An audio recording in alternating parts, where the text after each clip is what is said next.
గత ప్రభుత్వ హయాంలో అమరావతిని భ్రష్టు పట్టించారని ముఖ్యమంత్రి చంద్రబాబు అన్నారు. రాష్ట్ర అభివృద్ధి రేటుపై సచివాలయంలో ఏర్పాటు చేసిన మీడియా సమావేశంలో ఆయన మాట్లాడారు. గత 5 ఏళ్లలో ఎవరికీ స్వేచ్ఛ లేకుండా చేశారని, పారిశ్రామికవేత్తలు రాష్ట్రం వదిలి పారిపోయేలా చేశారని చంద్రబాబు విమర్శించారు. ఆంధ్రప్రదేశ్కు పోలవరం జీవనాడి. గత ప్రభుత్వ హయాంలో పోలవరాన్ని గోదావరిలో కలిపారు.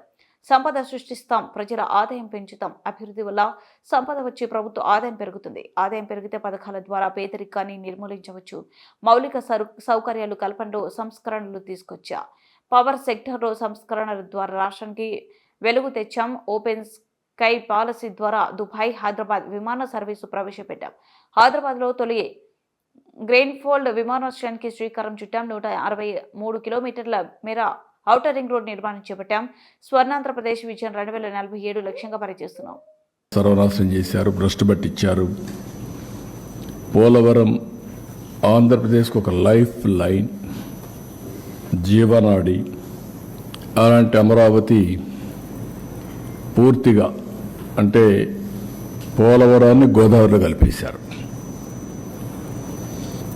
ఎవరికి అంతుబట్టినటువంటి విషాదం అది. ఈ విధంగా ఒక్కోటి కాకుండా ఎవ్వరికి ఫ్రీడమ్ లేకుండా రాష్ట్రానికి రావాలన్నా ఈ రాష్ట్రంలో పుట్టిన వాళ్ళు భయపడే పరిస్థితికి వచ్చారు.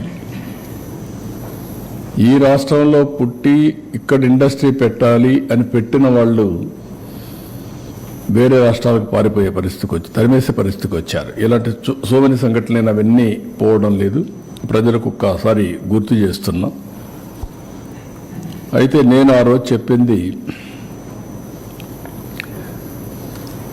అప్పటికే 14 సంవత్సరాల అనుభవం ఉంది,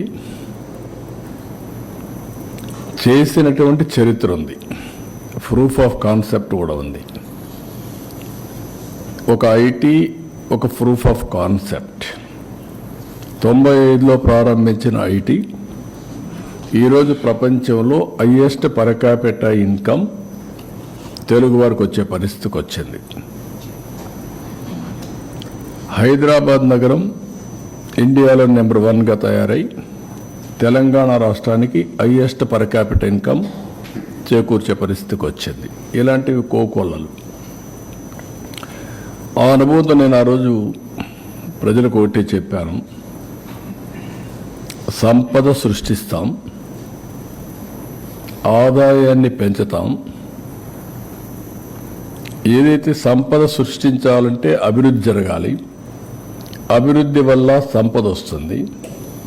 సంపద వల్ల ప్రభుత్వానికి ఆదాయం పెరుగుతుంది.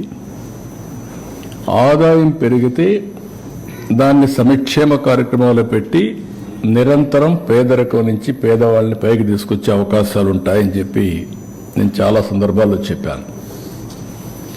చాలామంది కూడా అన్నారు, ఇవన్నీ ఏంటి అవి ఇవన్నీ మాట్లాడారు. నేను